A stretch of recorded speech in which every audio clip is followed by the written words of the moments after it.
말씀을 받기 전에 오늘은 다음과 같이 인사하도록 하겠습니다. 오랜만에 저와 이렇게 인사하는데요. 오른쪽, 저는 왼손이네요. 두 번째 손가락부터 하나씩 펴시면서 인사 나누도록 하겠습니다. 샬롬, 승리하세요. 세상에 사랑을 전하세요.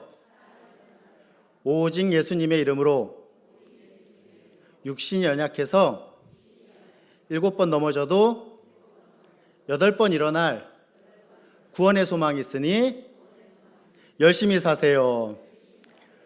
저와 인사해 주셔서 감사합니다. 동일하게 우리 옆에 계신 분과 짝을 지어서 인사하도록 하겠습니다. 저 보지 마시고요. 옆에 계신 분 한 분씩 짝 지으셨나요? 제가 도와드리겠습니다. 서로 인사합니다. 샬롬, 승리하세요. 세상에 사랑을 전하세요. 오직 예수님의 이름으로 육신이 연약해서 7번 넘어져도 8번 일어날 구원의 소망이 있으니 열심히 사세요.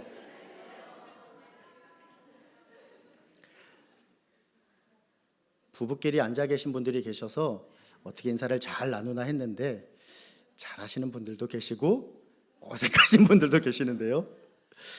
구원의 소망을 가지고 삶의 자리에서 이처럼 열심히 하나님의 뜻을 이루는 삶을 살아가시는 우리 사랑하는 모든 성도님들 되시기를 간절히 소원합니다. 오늘 우리에게 주신 함께 읽은 본문입니다. 민수기 7장 1절로 17절 말씀에 기초하여 헌물에 담긴 예배의 의미라는 제목으로 함께 말씀의 의미 나누도록 하겠습니다. 수요예배 시간에 우리가 출애굽기라고 하는 책을 마무리하고 한 책을 넘어서 민수기 말씀을 살펴보고 있습니다. 이제 4번째 시간인데요. 민수기와 이 출애굽기 사이에 있는 레위기는 계속해서 강조하고 있죠. 3월 7일 다음 주 목요일부터 6주간 상반기 성경대학에서 다루게 됩니다. 레위기를 성경대학에서 우리가 꼭 수강해야 될 이유가 무엇일까요? 스스로 성경을 읽을 때 레위기는 내 위기가 됩니다. 어렵고 지겹게 여겨지고 넘어가기가 이야기가 참 쉽지 않습니다. 그래서 성경 전문가인 우리 교수님의 설명이 필요한 책이 다른 많은 책들도 그렇지만 레위기일 것입니다. 우리 성도님들 꼭 신청하셔서 말씀의 깨달음을 얻는 은혜의 시간 가지시기를 간절히 소망합니다. 그런데 본문이 포함되어 있는 민수기도 만만치는 않습니다. 3세기의 유명한 교부인 오리겐이라고 하는 분도 다음과 같이 이야기했습니다. 성도들이 민수기를 힘들고 부담스러운 양식으로 보고 있다라고 지적합니다. 이와 같은 지적이 시대를 관통하여서 오늘을 살아가는 우리 또한 민수기를 무엇인가 힘들고 또 부담스러운 영적 양식으로 여기고 있는지도 모르겠습니다. 순번에 따라 제가 민수기 7장과 8장 가운데 본문을 정하여서 설교를 하게 되었는데요. 특별히 오늘 본문이 포함되어 있는 신명기 7장은 뒷장 넘겨보셨는지요? 모세오경, 창세기, 출애굽기, 레위기, 민수기, 신명기 중에서 한 장으로서 가장 긴 장입니다. 절수가 89절이나 되는 가장 긴 장이기도 합니다. 이처럼 부담스러운 말씀일 수 있지만 이 시간 함께 말씀의 의미를 살펴볼 때에 하나님께서 우리에게 주시는, 무엇보다도 하나님께서 나에게 주시는 귀한 은혜를 경험하시는 이 자리에 계신 우리 모든 성도님들 되시기를 간절히 소망합니다. 아멘. 오늘 본문을 살펴보기에 있어서 먼저 본문의 시간적인 배경을 살펴볼 필요가 있습니다. 본문의 시간적인 배경을 이해할 필요가 있습니다. 오늘 본문을 시작하는 1절 말씀입니다. 우리 같이 한번 앞에 스크린도 보시면서 함께 읽어보도록 하겠습니다. 읽습니다. 모세가 장막 세우기를 끝내고 그것에 기름을 발라 거룩히 구별하고 또 그 모든 기구와 제단과 그 모든 기물에 기름을 발라 거룩히 구별한 날에라고 오늘 본문의 시간적 배경을 설명합니다. 이 날은 언제일까요? 출애굽기의 마지막 부분에서 기록하고 있는 성막을 완성한 날을 이야기합니다. 성막을 완성하여서 기름을 발라 거룩히 구별하였다라고 이야기하는 그날, 바로 이날에 대한 구체적인 시점을 출애굽기 40장 1절로 2절에서 다음과 같이 기록하고 있는데요. 우리 또 같이 한번 읽어보도록 하겠습니다. 읽습니다. 여호와께서 모세에게 말씀하여 이르시되 너는 첫째 달 초하루에 성막 곧 회막을 세우고라 기록합니다. 출애굽기의 마지막 40장 성막을 완성한 날, 그리고 오늘 보면 민수기 7장 1절에서 기록한 것과 같이 이와 같이 성막을 세우고 기름을 발라 거룩하게 구별한 날은 이스라엘 백성이 출애굽한 후 둘째를 시작하는 첫째 달 초하루, 즉 광야의 2년차를 시작하는 날이었습니다. 잘 기억하십시오. 그런데 지금까지 우리가 살펴본 민수기 1장부터 6장까지의 시간적인 배경은 어떠할까요? 민수기를 시작하는 1장 1절 말씀입니다. 앞에도 기록되어 있으니 우리 같이 한번 읽어보도록 하겠습니다. 읽습니다. 이스라엘 자손이 애굽 땅에서 나온 후 둘째 해 둘째 달 첫째 날에 여호와께서 시내 광야 회막에서 모세에게 말씀하여 이르시되 아멘. 발견하셨습니까? 민수기 1장부터 6장까지의 말씀은 출애굽한 이후에 광야 2년 차에 둘째 달의 첫째 날부터의 내용을 기록하고 있습니다. 그런데 우리가 지금 방금 읽은, 우리가 살펴보고자 하는 본문에 포함되어 있는 민수기 7장의 내용은 어떻습니까? 이 민수기 1장부터 6장까지 지금까지 우리가 살펴본 소개한 내용이었던 인구조사나 진해 배치 등의 내용과 비교해 볼 때에 한 달 전 2년차를 시작하는 첫째 달 첫째 날에 있었던 일을 기록하고 있는 것입니다. 그렇다면 민수기의 기록은 왜 이처럼 연대순으로 기록한 것이 아니라 오늘 본문부터 시작하여서 이 7장과 8장과 9장의 내용을 왜 한 달 전에 있던 내용을 지금에서야 기록하고 있는 것일까요? 안 그래도 민수기 읽기가 참 어려운데 왜 우리를 더 이렇게 혼란과 미궁 속으로 빠지게 하는 것일까요? 과연 그와 같은 이유일까요? 그렇지 않습니다. 분명한 이유가 있는 것입니다. 더 어렵게 만들고자 하는 것이 아니라 말씀을 우리가 더 이해할 수 있도록 만든 하나님의 놀라운 은혜의 장치입니다. 하나님께서 저자 모세를 사용하셔서 우리의 이해를 더욱더 돕기 위하여서 이와 같은 구성을 사용하고 있다라고 저는 분명히 믿습니다. 즉 지금 우리가 가지고 있는 성경에서 기록하고 있는 대로 시간을 이처럼 교차하여 기록하고 있는 배열은 민수기의 주제를 보다 명백하게 설명하기 위한 장치인 것입니다.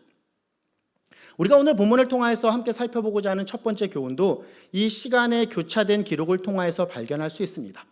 오늘 설교의 제목이 무엇인가요? 헌물에 담긴 예배의 의미인데요. 본문의 구성을 통하여서 우리는 하나님께 드린 이 헌물에 담긴 예배의 의미를 더욱더 분명하게 발견할 수 있게 되는 것입니다. 한번 같이 말씀의 내용으로 들어가 보도록 하겠습니다. 오늘 본문을 시작하는 민수기 1장 1절로 3절 다시 한번 내용을 생각하면서 좀 길지만 같이 한번 읽어보도록 하겠습니다. 읽습니다. 모세가 장막 세우기를 끝내고 그것에 기름을 발라 거룩히 구별하고 또 그 모든 기구와 제단과 그 모든 기물에 기름을 발라 거룩히 구별한 날에 이스라엘 지휘관들 곧 그들의 조상의 가문의 우두머리들이요 그 지파의 지휘관으로서 그 계수함을 받은 자의 감독된 자들이 헌물을 드렸으니 그들이 여호와께 드린 헌물은 덮개 있는 수레 6대와 소 12마리이니 지휘관 2사람의 수레가 하나씩이요 지휘관 1사람의 소가 1마리씩이라 그것들을 장막 앞에 드린지라. 아멘. 오늘 본문 말씀은 이처럼 성막이 완성된 날에 각 지파의 족장들이 바친 예물에 관한 내용을 기록하고 있습니다. 그런데 본문의 이 시간적인 교차의 배열에서 우리가 살펴보고자 합니다. 이 각 지파의 족장들이 바친 예물에 관한 기사가 어떠한 내용에 이어지고 있는지요? 본문 바로 앞에 민수기 6장의 마지막 부분 6장 22절로 27절 말씀 우리 한 절씩 교독해 보도록 하겠습니다. 6장 22절로 27절 제가 먼저 22절 읽습니다. 여호와께서 모세에게 말씀하여 이르시되 아론과 그의 아들들에게 말하여 이르기를 너희는 이스라엘 자손을 위하여 이렇게 축복하여 이르되 여호와는 내게 복을 주시고 너를 지키시기를 원하며 여호와는 그의 얼굴을 내게 비추사 은혜 베푸시기를 원하며 여호와는 그 얼굴을 내게로 향하여 드사 평강 주시기를 원하노라 할지니라 하라. 같이 읽습니다. 그들은 이같이 내 이름으로 이스라엘 자손에게 축복할지니 내가 그들에게 복을 주리라. 아멘. 살펴본 내용이 무엇입니까? 방금 읽은 바와 같이 제사장의 축복이라고 불리는 매우 중요한 내용 이후에 오늘 본문에서 무엇을 기록하고 있습니까? 각 지파의 족장들이 예물을 바친 내용을 기록하고 있습니다. 본문의 배열이 그렇습니다. 한 달 전에 있었던 각 지파의 족장들이 예물을 바친 이 내용을 한 달 후에 어찌 보면 제사장의 축복에 대한 기록 이후에 이어서 기록한 분명한 신학적인 이유가 있다라는 것입니다. 이 신학적인 목적 안에서 오늘 본문 말씀이 우리에게 주시는 첫 번째 교훈을 발견할 수 있으니 바로 헌물에 담긴 예배의 의미, 우리에게 주시는 첫 번째 교훈은 이것입니다. 예배는 하나님의 은혜와 축복에 대한 우리의 자발적인 반응이어야 한다라는 것입니다. 한번 따라해 볼까요? 예배는 하나님의 은혜와 축복에 대한 우리의 자발적인 반응이어야 한다. 아멘이십니까? 아멘입니다. 오늘 본문의 시작에서 그들의 조상의 가문의 우두머리들, 즉 그 지파의 지휘관인 족장들이 하나님께 헌물을 드렸다는 것, 그것은 바로 하나님의 은혜로 이제 성막을 건립하고 그 성막 일들을 감당할 수 있는 제사장들을 세움으로 이 제사장들을 통하여서 하나님의 축복을 받음에 대한 자발적인 반응이었습니다. 이와 같은 반응으로 그들은 하나님 앞에 예물을 드립니다. 그렇습니다. 족장들이 바친 예물은 하나님의 은혜와 축복에 대한 자발적인 반응이었습니다. 성막을 완성한 이 시점, 출애굽기의 성막의 완성의 시점에서 우리가 서볼 때에 성막 건설이 완성되었습니다. 그런데 성막 건설의 완성은 어떻습니까? 사실 이것은 하나님께서 모세에게 지시하여 명하신 대로 그들이 순종함으로 잘 지은 것이었습니다. 성막 건설에 필요한 물품들도 사실 하나님께서 모세에게 백성들에게 드리라고 명령하셨을 때에 백성들이 자원하여서 풍족히 드린 것으로 성막 건설이 완성되었습니다. 물론 아름다운 순종의 모습으로 성막 건설이 완성되었다라는 것입니다. 그런데 오늘 본문에서 기록하고 있는 이 족장들이 하나님께 드린 헌물의 내용을 통해서 발견하게 되는 사항이 무엇입니까? 어떠한 하나님의 지시에 대한 반응이 아니라 하나님께서 이루신 놀라우신 역사, 그 은혜에 대하여 또 제사장들이 그들을 향해서 베푸는 그 하나님의 축복에 대한 자발적인 반응으로 각 족장들이 하나님께 예물을 드렸다라는 것입니다.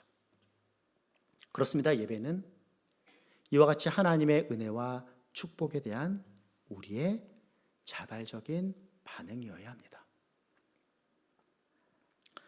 사랑하는 성도 여러분, 우리 모두는 지금 예배 드리고 있습니다. 살펴본 교훈과 같이 하나님의 은혜와 그 축복에 대하여서 우리의 자발적인 반응으로서의 이 온전한 예배의 의미를 분명하게 나타내고 계시는지요. 오늘 이 예배 자리에 어떻게 나오셨고 어떻게 예배드리고 계십니까? 내가 예배 시간 기억하고 예배가 있다는 것을 깨달아서 내가 그와 같은 의지와 참 바쁘지만 내 노력으로 내가 걸어서 이 예배 자리에 나왔다라고 생각할 수도 있습니다. 물론 어쩌면 어떤 별다른 생각 없이 그간 내가 해오던 대로 형식적인 모습으로 이 예배 자리에 나오셨을 수도 있습니다. 그런데 우리가 기억해야 될 사실은 무엇입니까? 예배는 이처럼 나의 행함이 아니라 하나님께서 행하신 일에 대한 우리의 자발적인 반응이어야 한다는 것입니다.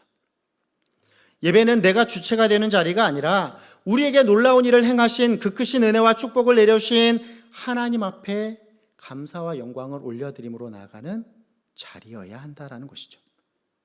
우리를 사랑하신 그 하나님 기억하고 우리에게 베푸신 그 하나님의 은혜를 깨달아 우리 하나님의 하나님 되심을 인정함으로 영광 올려드리는 우리의 자발적인 행위가 바로 예배인 것입니다. 이것이 오늘 본문이 우리에게 주시는 첫 번째 교훈입니다. 예배는 하나님의 은혜와 축복에 대한 우리의 자발적인 반응이어야 한다라는 것입니다. 연결하여서 오늘 본문을 통해서 살펴볼 내용이 있습니다.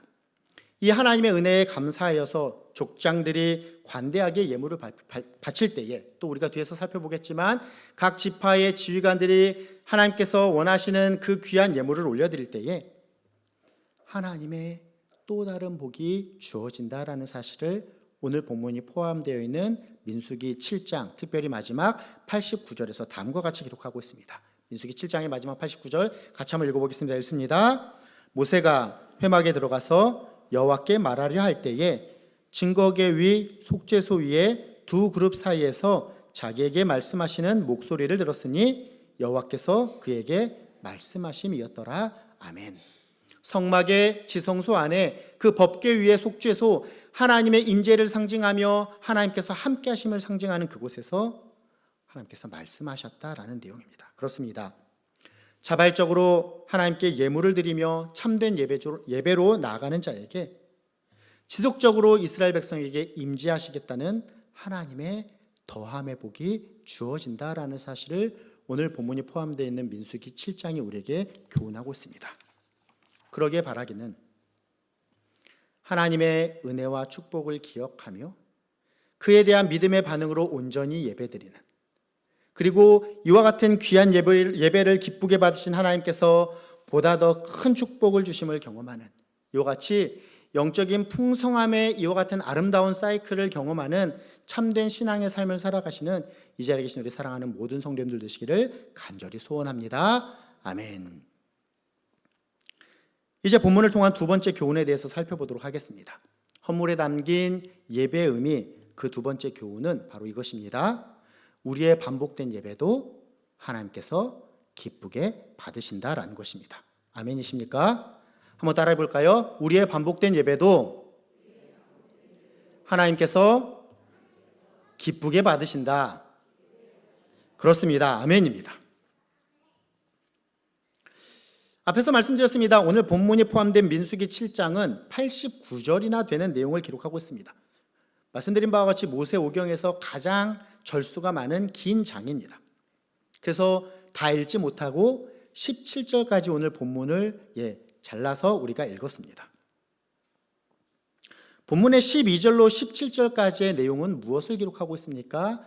하나님께서 매일 각 지파의 지휘관들이 하나님께 다음과 같은 예물을 드려야 한다라는 내용을 첫째 날 유다 지파 암미나답의 아들 나손이 드린 헌물의 내용을 12절로 17절 말씀이 기록하고 있습니다. 계속해서 이어지는 내용은 각 지파의 지휘관들이 하루에 한 사람씩 제단에 드린 봉헌의 내용을 동일하게 기록하고 있습니다. 성경이 있으시면 한번 보시죠. 18절로 23절에는 둘째 날 이사갈 자손의 지휘관, 24절로 29절은 셋째 날 스불론 자손의 지휘관, 30절로 35절은 넷째 날 루벤 자손의 지휘관, 36절로 41절은 다섯째 날 시몬 자손의 지휘관, 42절로 47절은 여섯째 날 갓 자손의 지휘관, 48절로 53절은 일곱째 날 에브라임 자손의 지휘관, 54절로 59절은 여덟째 날 므낫세 자손의 지휘관, 60절로 65절은 아홉째 날 베냐민 자손의 지휘관, 66절로 71절은 열째 날 단 자손의 지휘관, 72절로 77절은 열한째 날 아셀 자손의 지휘관, 78절로 83절은 열두째 날 납달리 자손의 지휘관이 드린 예물을 기록하고 있습니다. 이렇게만 설명드려도 이렇게 힘든데 우리가 그 모든 내용을 읽었다라고 한다면 본문 읽고 집에 돌아가셨을 수도 있습니다. 이처럼 설명드린 바와 같이 각 지파 지휘관들은 매일 동일한 예물을 하나님께 반복적으로 드렸습니다. 오늘날 이 내용을 기록한다는 것은 그리 어려운 일이 아닐 것입니다. 컴퓨터상에서 컨트롤 V로 딱 복사해서 컨트롤 C로 딱 갖다 붙이면, 그리고 갖다 붙인 이후에 지파나 지휘관 이름만 바꾸면 크게 어려운 일이 아니었습니다. 그런데 한번 생각해 보십시오. 수천여 년 전에 종이도 없던 그 시절에 이 글을 기록할 당시에 이처럼 반복되는 모든 일들을 모두 기록한다라는 것은 정말로 쉽지 않은 일이었을 것입니다. 우리도 이 반복되는 일이 길어서 다 읽지 않고 본문도 17절까지만 읽었고, 제가 각 지파의 지휘관들이 드린 내용들도 다 설명하지 않고 개략적으로 설명드렸는데, 이 내용을 당시 어떠한 파피루스나 양피지에 이 모든 내용들을 반복하여서 기록한다라는 것은 물리적으로 분명 쉽지 않은 일이었음이 분명합니다. 그럼에도 불구하고 본문이 포함되어 있는 민수기 7장은 꿋꿋하게 이러한 각 지파 지휘관들이 드린 예물에 대하여서 어떤 한 줄로 요약하는 것이 아니라 모두 반복하여 기록하고 있습니다. 각 지파 지휘관들이 드린 예물을 반복적으로 기록함으로 이와 같은 양식이 나타내주는 교훈이 무엇입니까? 하나님께서 우리의 반복된 예배도 기쁘게 받으신다라는 것을 우리에게 교훈하여 주는 것입니다. 하나님께서 12번의 반복을 가감없이 기록하심으로 이 12번의 과정 모두를 기쁘게 받으셨음을 분명하게 교훈하여 주고 있습니다. 예배가 이와 같습니다. 우리는 반복적으로 예배를 드린다 생각할지 모르지만 우리 하나님 언제나 우리의 예배를 즐거워하시고 우리와 만나 교제하시는 것을 기뻐하십니다. 생각해보면 사실 반복되는 것은 굉장히 중요한 일입니다. 반복해서 쉬는 숨, 반복해서 뛰는 심장, 이러한 것들이 우리의 생명을 유지합니다. 우리를 살립니다. 먹고 마시고 또 자고 일어나는 이와 같은 반복적인 모습이 우리의 삶의 근간이 됩니다. 반복되는 일이 갑자기 멈춰져서 지구가 돌지 않고 그러함으로 태양이 떠오르지 않는다라고 한다면 어떠한 일이 벌어질까요? 우리뿐만 아니라 모든 생명체가 곧 죽게 될 것입니다. 이 모든 자연의 질서를 만드신 하나님, 분명 반복된다고 실증 내시는 분이 아니시다라는 것 분명합니다. 그리고 우리가 잘 알고 있듯이 이와 같은 반복은 사실 하나님께서 세우신 귀한 법칙입니다. 창조의 법칙대로 일주일 가운데 귀한 주일을 우리에게 주셔서 우리로 하여금 반복적으로 하나님께 예배 드릴 수 있도록 하셨습니다. 이것이 바로 하나님께서 우리에게 주신 귀한 예배의 방법입니다. 이처럼 반복되는 예배 가운데 우리가 깨달아야 할 사실이 무엇입니까? 이 반복이 형식화되는 것이 아니라 우리가 앞에서 첫 번째 교훈으로 살펴본 바와 같이 반복되는 예배 가운데서도 각 예배 때마다 하나님께서 우리에게 행하신 그 귀한 역사, 그 놀라우신 은혜, 우리에게 베풀어 주신 축복을 기억하며 그에 대한 자발적인 반응으로 온전히 하나님을 예배하는 자들이 되어야 한다라는 것입니다. 더해서 이 단락을 통해서 살펴볼 또 하나의 내용이 있습니다. 민수기 7장에서 기록하고 있는 첫째 날, 둘째 날, 셋째 날, 넷째 날 우리가 쭉 살펴본 이 예물을 드린 각 지파 지휘관들의 순서가 민수기 2장에서 기록하고 있는 성막을 중심으로 하여서 시계 방향으로 질서 정연하게 자리 잡은 이스라엘 진 편성과 행군의 순서와 같다라는 것을 우리가 살펴보게 됩니다. 하나님께서 예물을 드리라 말씀하신 지파의 순서대로 이스라엘 진의 모습을 성막을 중심으로 편성하셨다라는 것입니다. 그럼 이렇게 적용해 볼 수 있겠죠. 모든 출발 준비가 완성된 것처럼 보이는 상황에서 민수기의 시간이 갑자기 장막이 완성되던 한 달 전으로 거슬러 올라가는 이유는 이제 이스라엘 백성의 출정에 앞서서 전쟁에 대한 지침보다 더욱더 중요한 것이 바로 이스라엘 택하신 하나님의 은혜, 그들을 축복하신 하나님 앞에 헌물을 드림으로 하나님께 경배하는 이 예배가 더욱더 중요하다라는 사실을 분명하게 교훈하며 나타내고 계시는 것입니다. 이스라엘 백성의 이 광야 생활에서 전쟁에 관한 세부 지침을 결정하고 훈련하는 일보다 더욱더 중요한 것이 무엇입니까? 그 모든 전쟁을 주도하시고 그 광야의 모든 삶을 인도하시는 하나님의 임재를 경험하는 것, 그 하나님의 임재를 경험함으로 그 하나님께 예배하는 것이 이스라엘 백성에게 있어서는 가장 중요한 진정한 승리의 비결이 된다라는 사실을 교훈하고 계시는 것입니다. 오늘의 시대를 살아가는 우리에게도 동일합니다. 세상을 살아감에 있어서 세상은 여러 기술과 여러 방법들, 심지어는 돈을 기준으로 하는 여러 재물들을 습득하는 것이 중요하다라고 이야기합니다. 그러나 더욱더 중요한 것은 이 모든 것들보다 더 크고 능하신 하나님께서 우리의 삶을 지키시고 인도하시기에 그분께서 베푸신 은혜를 기억하며 그분께서 베푸신 그 축복을 기억하며 하나님을 예배하는 일이 더욱더 중요하다라는 것이죠. 믿으십니까? 아멘입니다. 그러하기에 오늘도 이 예배 자리에 잘 나오셨습니다. 말씀을 정리합니다. 오늘 본문에 기초하여서 우리는 헌물에 담긴 예배의 의미라는 주제로 함께 말씀의 내용을 나누었습니다. 예배가 무엇이라고요? 하나님의 일하심, 즉 하나님의 은혜와 축복에 대한 자발적인 반응으로 나아가는 것이 바로 예배입니다. 그러므로 예배는 하나님과 우리와의 아름다운 관계가 나타나는 시간입니다. 이것이 예배의 형식 가운데 어떻게 나타납니까? 우리는 하나님께서 우리에게 행하신 놀라우신 일, 우리에게 베푸신 놀라우신 축복을 찬송과 기도로 올려드립니다. 그럼 하나님께서 우리에게 말씀하시고 축복해 주시는 것이죠. 그런데 어느 순간부터 안타깝게도 우리는 예배에 대해서 예배의 대상 되시는 우리의 예배를 받으시는 하나님은 점점 작게 여기고 오히려 예배를 드리는 우리를 점점 크게 생각하는 경향이 있는 것 같습니다. 한 가지 예가 이것입니다. 예배를 본다라고 하는 표현이 맞을까요? 예배를 드린다는 표현이 맞을까요? 예배를 본다라는 표현을 많이 사용합니다. 그런데 그 의미가 적절한가라고 질문을 던져볼 필요가 있을 것 같습니다. 예배를 본다라고 하는 표현은 무엇인가 내가, 즉 인간이 주체가 되어서 이렇게 무엇인가 관망하는 것과 같은 그와 같은 의미를 담는 표현인 것 같습니다. 예배와 나를 구분짓고 하나님과 나를 구분지어서 무엇인가 내가 예배를 관람하여서 보는 듯한 그와 같은 표현을 예배 본다라는 의미로 이해하는 게 제가 틀린 이해인지는 잘 모르겠습니다.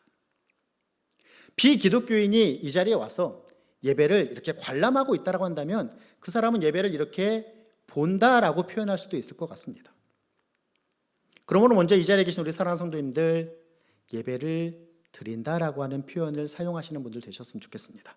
물론 예배라고 하는 한자 안에 이미 드림의 표현이 들어있어서 반복되는 의미일 수도 있습니다. 그러나 하나님의 일하심, 그 은혜와 축복에 대한 우리의 반응으로 우리의 예배를 자발적인 반응으로 하나님께 드린다라고 하는 이 귀한 의미를 기억하며 우리의 표현부터 달라졌으면 좋겠습니다. 그리고 이러한 바른 의미를 사용하는 것과 같이 하나님께 예배를 드리는 바른 예배자 되셨으면 좋겠습니다. 본문은 민수기에 포함되어 있습니다.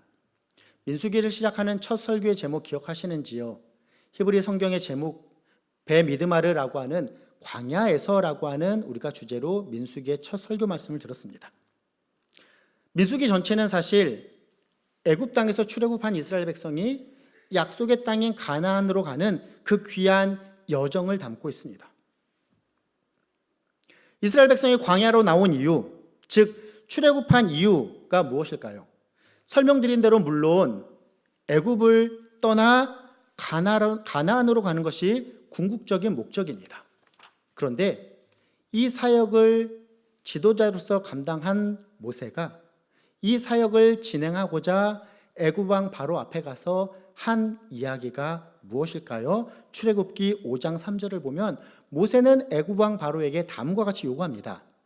우리가 광야로 사흘길쯤 가서 우리 하나님 여호와께 제사를 드리려 하오니 가도록 허락하소서라고 요구합니다. 우리 하나님 여호와께 제사를 드리려 하오니, 우리 시대의 이야기를 어떻게 바꿔볼 수 있습니까? 우리가 하나님께 예배하고자 하오니라고 우리가 생각해 볼 수 있습니다. 이와 같이 애굽 땅에서 나온 이스라엘 백성들, 하나님께 예배하고자 이 광야로 나온 이스라엘 백성들, 하나님께서는 이스라엘 백성을 제사, 즉 예배드리는 제사장 나라로 거룩한 백성으로 삼아주셨습니다. 민수기에 등장하는 이스라엘 백성과 같이 우리 또한 베미드마르, 즉 광야의 여정과 같은 세상 속에서의 삶을 살아가고 있습니다. 이 광야 속에서, 이 세상 삶의 여정 속에서 우리가 해야 할 일이 무엇입니까? 예배하는 일입니다. 하나님께서 우리에게 행하신 놀라우신 일을 감사하며 찬양하며 그 하나님께서 우리에게 베푸신 은혜와 축복에 대한 자발적인 반응으로 참된 예배를 하나님께 드리는 자가 되어야 합니다.